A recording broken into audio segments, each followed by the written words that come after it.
우체국 집배원들이 고질적인 인력난과 과도한 업무 환경의 개선을 요구하며 총파업을 예고했습니다. 실제 부산의 한 집배원의 하루를 동행했는데 배송 약속을 지키기 위한 고군분투였습니다. 최근 개정도로교통법이 시행되면서 음주운전 단속 기준이 강화됐지만 음주 적발은 여전합니다. 실제 술을 마시고 모의 운전을 해보니 차량 속도는 빨라지고 위급 상황에 대한 반응은 느려졌습니다. 29일과 30일 이틀 동안 부산에는 50에서 150mm의 비가 내릴 것으로 예보됐습니다. 지역에 따라 최대 200mm의 비가 내릴 가능성이 있어 해안 저지대나 상습 침수 지역은 주의해야 합니다. 27일 해운대고등학교의 자율형 사립고등학교 재지정 취소가 결정된 이후 지역에서 논란이 일고 있습니다. 여러분 안녕하십니까? 헬로티비 뉴스 부산입니다. 집배원들이 오는 9일 총파업을 예고하고 나섰습니다. 우체국이 생긴 일에 처음 있는 일인데요. 생존을 위한 최후의 보루라고 말하는 집배원들. 사실 집배원들의 강도 높은 노동 문제는 한두 번 논란이 된 게 아닙니다. 실제 근무 환경이 어떤지 안수민 기자가 동행 취재했습니다. 직장인들의 출근 시간이 채 되지 않은 시각. 집배원들은 우편물 분류에 한창입니다. 정식 출근 시간은 9시. 하지만 할당된 물량을 모두 배송하기 위해선 매일 한두 시간씩 일찍 출근해야 합니다. 이게 실질적으로 아침부터 물량이 이렇게 배달을 해야 저희가 정시간에 사실 정시간에도 못 끝나지만은 최대한 일찍 일을 마치기 위해서 일찍 출근을 해가지고 1시간 반가량의 분류 작업을 마친 뒤 본격적인 배달이 시작됩니다. 비가 오고 길이 미끄럽지만 물건을 잔뜩 실은 오토바이를 타고 쉴 틈 없이 골목 구석구석을 누빕니다. 부산 지역 집배원들의 하루 평균 배달 물량은 약 1000톤가량. 임 씨가 근무하는 곳은 부산에서도 가장 면적이 넓은 기장군입니다. 특히 도농 지역이라 하루 배송 거리가 도심보다 대여섯 배가량 긴 경우도 있습니다. 제대로 된 점심을 챙겨 먹는 일은 사실상 불가능합니다. 이게 이제 그냥 한 입에 넣고 그냥 다니면서 그냥 계속 오물오물하면서 먹는 거예요. 그래 이 비 젖은 차례를 가게 가가지고 밥 먹는 것도 솔직히 서로 미안하고 하니까는 아파도 참고 일할 수밖에 없습니다. 제가 며칠 전에도 장염이 있어가지고 빠졌는데 제가 빠지면은 그만큼 나머지 인원들이 n분의 1로 일을 나눠가야 되는데 그게 상당히 미안하기도 하고 또 부담스럽기도 하고 하는 입장에서는 일이 부담이 되고 저는 또 미안하고 그래가지고 그냥 아파도 계속 나왔거든요. 평균 하루 11시간, 토요일까지 일하는 집배원들은 한 해 평균 일반 근로자보다 500시간 더 일한다는 통계도 있습니다. 강도 높은 노동은 사고와 사망으로도 이어집니다. 지난해 집배원들의 안전사고는 전국적으로 658건, 부산에서는 105건에 달했습니다.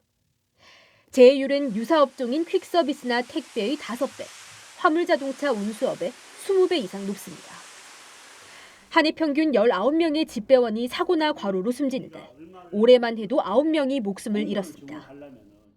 거창우체국하고 진주우체국에서 2명이 사망을 했습니다. 교통사고로. 저도 가슴이 아픈 게 그 연결실장에 갔을 때 그 부모님이 살아계시고 자식들이 초등학생인데 얼마나 우는데 가슴이 얼마나 찢어지겠습니까? 우리가 임금을 올려달라는 것도 아니고요. 처우를 개선해 그 업무량을 조금만 줄여달라. 지난해 이 같은 집배원 노동 조건 개선을 위해 최소 2,000명 이상의 신규 인력을 채용하고 토요 근무를 폐지해야 한다는 노사정 기획추진단의 권고안이 나왔습니다. 하지만 약속했던 인력 충원이나 근로 조건 개선이 전혀 이루어지지 않고 있는 상황. 문제는 예산인데 지난해 과기부가 인력 충원을 위해 편성한 예산은 국회에서 전액 삭감됐고 우정청은 우편 사업이 적자라 불가능하다는 태도입니다. 적자가 나는 도서지역은 안 가요. 그러나 우체국은 갈 수밖에 없는 거고. 그러면 적자가 나는 걸 국가가 책임져줘요. 보편적 서비스만큼이라도 국가가 책임을 져줘야지요. 순수한 우리 집배원들이 왜 그 93%의 투표 찬성으로 파업을 가결했겠습니까? 노조는 또 우체국 금융에서 발생한 흑자를 국가가 재정 활성화 지원금 명목 등으로 가져가고 있는데 이를 우편 사업 적자 보전에 활용할 수 있도록 제도를 개선해야 한다고 요구하고 있습니다. 살기 위해 거리로 나설 수밖에 없다는 집배원들. 배송 약속을 지키기 위한 위험한 고군분투는 오늘도 계속되고 있습니다. 헬로티비 뉴스 안수미입니다.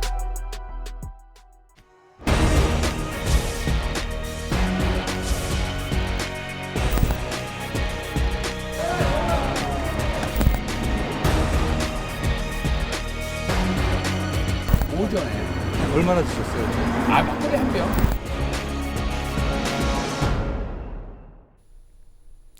최근 개정도로교통법이 시행되면서 면허정지 100일에 해당하는 단속 최저 기준도 혈중 알코올 농도 0.03%로 대폭 강화됐습니다. 이 음주운전 아무리 강조해도 지나치지 않는데요. 음주운전이 얼마나 위험한지 이정화 기자가 실험해봤습니다. 지난 2월 인천 백석교차로에서 50대 남성이 운전하던 승용차가 전복됐습니다. 또 지난달 6일 새벽 인천국제공항 고속도로에서 한 여배우가 차량을 세우고 도로에 나와 있다 뒤따라오던 택시와 승용차에 치여 숨지는 사고가 일어났습니다. 모두 음주 때문에 일어난 사고였습니다. 지난 2016년부터 지난해까지 음주운전 교통사고는 5만 8천여 건, 사망자는 1,200여 명이었습니다. 음주운전의 위험성을 실제 모의 실험을 통해 알아봤습니다.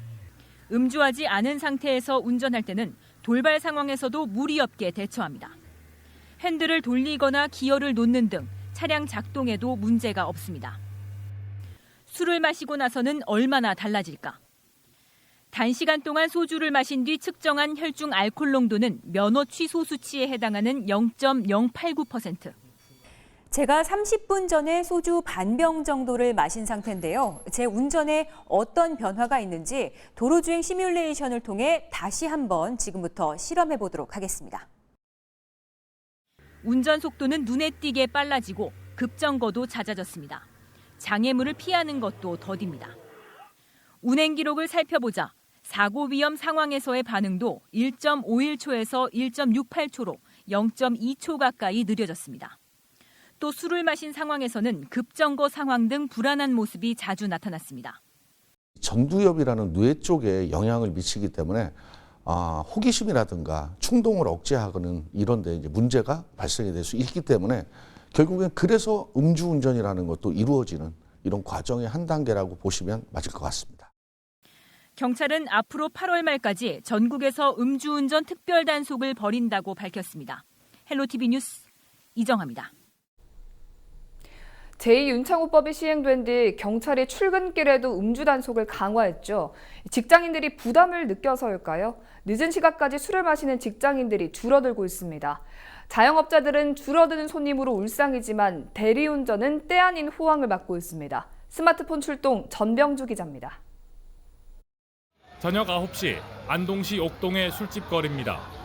손님들로 한창 붐빌 시간이지만 가게가 텅텅 비어 있습니다. 술을 마시는 직장인들도 서둘러 자리를 뜹니다. 늦게까지도 평소에 좀 술을 먹는 편이었었는데 이제 좀 다음 날 운전하는 게 좀 부담이 되니까 숙취 운전으로 걸린다고 하더라고요. 그러니까 좀 부담이 돼서 좀 10시 전에는 좀 술자리를 좀 일찍 끝내려고 하는 그런 편입니다. 오늘 몇 시에 들어가실 거예요? 지금 들어가야죠. 지금 이제 빨리 집에 들어가야지 또 숙취 운전에 또 무리가 없으니까. 일찍 귀가하는 직장인들이 늘자 늦게까지 영업을 하는 식당은 걱정입니다. 윤창호법이 시행이 좋은 취지이긴 하지만 시행 후 손님 발길이 뚝 끊겼기 때문입니다. 완전 체감하죠. 너무 손님이 한 근래 시행되고부터 거의 한 50% 이상은 안 오시고 바로 가시더라고요. 그래서 많이 애로사항이 많습니다. 반면 대리운전은 때 아닌 호황을 맞았습니다. 출근길에 대리운전을 부르는 사람도 많아졌습니다. 일찍 좀 들어가는 추세입니다. 더 웃긴 거는 그 전날 선수 때문에 이런 버스 아침에 오실 늦게면은 괜히 그렇죠. 운전을 안 되니까 아침에도 대리 주면 처음에 대리문 안 열잖아요. 그러니까 미리 예약을 하는 거지. 제2윤창호법 시행 첫날 음주 단속에 적발된 사람은 150여 명. 법 시행 후 음주운전에 대한 경각심이 높아지면서 음주 문화도 조금씩 변하고 있습니다. 헬로티비 뉴스 전명주입니다. 대낮 도심공원에서 60대 남성이 함께 술을 마시던 40대 남성을 흉기로 찔렀습니다. 그런가 하면 장마가 시작되면서 도로 곳곳에 싱크홀이 발생하고 잠기는 등 피해가 속출했습니다. 한 주간 사건 사고 김한식 기자가 영상으로 구성했습니다.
이 소상공인들의 카드 수수료 부담을 줄이기 위해 도입된 제로페이 제도. 연 매출 8억 원 이하 업체에 대해선 카드 수수료가 0%라는 의미인데 오늘은 이 제로페이에 대해서 이야기해 보려고 합니다. 부산의 자영업자 비율을 먼저 짚어보죠. 부산 전체 사업체 중 소상공인이 차지하는 비율은 86%에 달합니다. 그런데 지난 2015년 부산 지역 소상공인의 영업이익은 사업체당 평균 390만 원씩 떨어졌습니다. 사정이 이렇게 어렵다 보니 부산의 자영업자 감소율 전국에서 가장 큽니다. 2013년 37만 3천 명에서 2018년 30만 9천 명으로 6만 4천 명이 줄었습니다. 소상공인들은 쉬는 날 없이 일을 해도 영업이익의 30에서 50%에 달하는 카드 수수료가 부담이라고 호소합니다. 그래서 도입된 제도가 바로 이 제로페이인데 이 QR코드나 바코드를 제시하면 구입한 물품의 금액이 판매자 계좌로 바로 입금되는 방식입니다. 지난해 12월 부산은 100여 곳을 대상으로 시범 사업을 시작했는데 6월 들어서 부산의 제로페이 가맹점이 10,000곳을 넘어섰습니다. 소비자들이 이 제로페이를 사용해야 소상공인에게 혜택이 돌아가게 됩니다. 그런데 전국적으로 올해 1분기 제로페이 결제 건수는 6만 1,790건, 결제액은 13억 6천여만 원, 국내 개인카드 월평균 결제 건수가 14억 8,500만 건, 결제 금액이 54조 7천억 원인 점을 고려하면 각각 0.002%, 0.0002%로 전국 평균 제로페이 사용률이 0%에 가깝습니다. 국내 신용카드 보급률은 90%를 넘어섰고 제로페이는 체크카드처럼 계좌에 잔액이 있어야 사용이 가능해 강력한 소비자 유인책이 필요한 상황입니다. 부산에선 7월부터 9월까지 제로페이를 사용하면 7%를 소비자에게 돌려주는 페이백 이벤트를 펼칩니다. 소비자가 사용하지 않는다면 헐만 좋은 시스템에 불과할 텐데 소비자들의 이용률이 높아져 소상공인의 얼굴에도 웃음꽃이 피길 기대해봅니다. 숫자로 보는 뉴스 차선영이었습니다.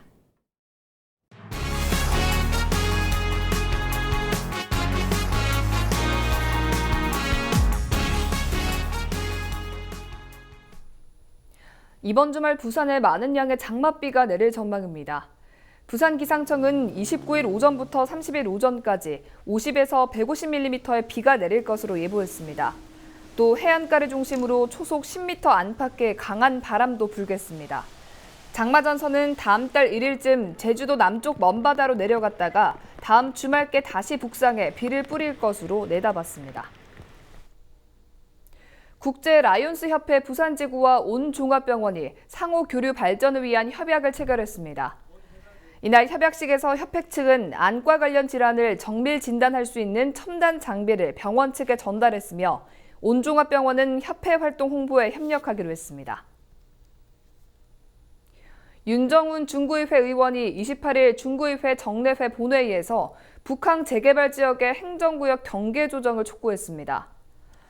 윤 의원은 이날 5분 발언을 통해 북한 재개발 지역의 중동구 행정구역 경계 결정이 아직도 합의점을 찾지 못하면서 사업이 더디게 진행되고 있다며 부산시와 관계기관들이 적극적으로 논의해 하루빨리 경계를 결정하고 사업이 원활히 추진될 수 있도록 해야 한다고 말했습니다.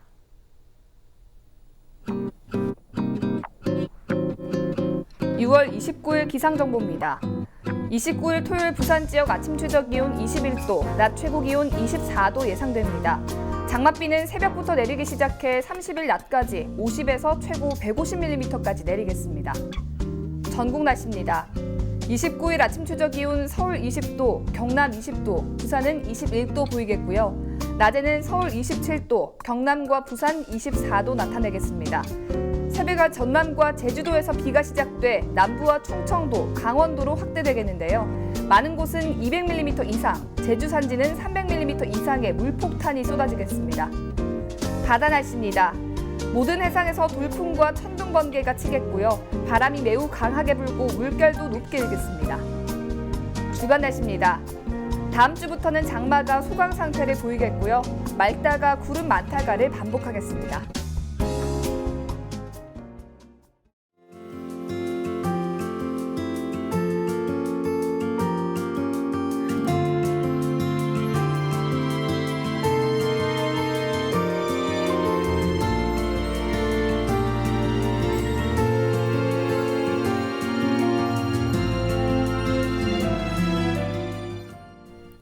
이상으로 뉴스를 마칩니다. 저희는 언제나 지역 주민 여러분 곁에 있겠습니다. 고맙습니다.